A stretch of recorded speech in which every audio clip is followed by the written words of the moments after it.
এক অদ্ভুত এই সমাজ আমাদের।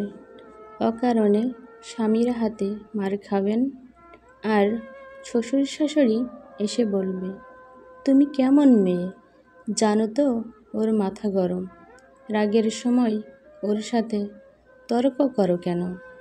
নিজের মা বাবাকে বলবে মানিয়ে নিয়ে চল, মারুক কাটুক ওটাই তোর ঘর। শ্বশুরবাড়ি স্বামীর মারকে মার বলে না, শাসন বলে। পাড়াপড়শি মিনিয়ে এসে বলবে, মেয়েটির নিশ্চয়ই কোনো দোষ আছে, না হলে এত মার খায় নাকি। নিজের স্ত্রীকে যখন মেজাজ নিয়ে কথা বলবেন, তখন আপনি পুরুষ, সিংহ পুরুষ।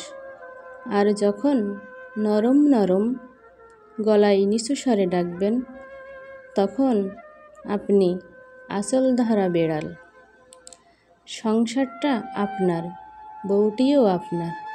যে মেয়েটিকে বা মহিলাটিকে বউ করে নিয়ে এসেছেন, তার দিকে একবার তাকান। আপনি বাজার করে নিয়ে আসলে আপনিও খান, আপনার পরিবারও খায় তার কষ্ট করে রান্না করা খাবার।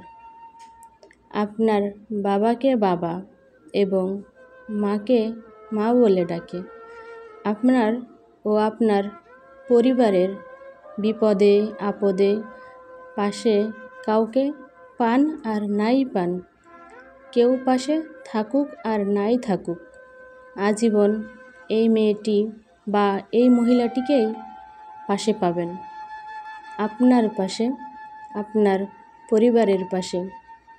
তাই আপনার স্ত্রীকে সবসময় ভালো রাখার দায়িত্ব আপনার, সেটা এই সমাজের নয়।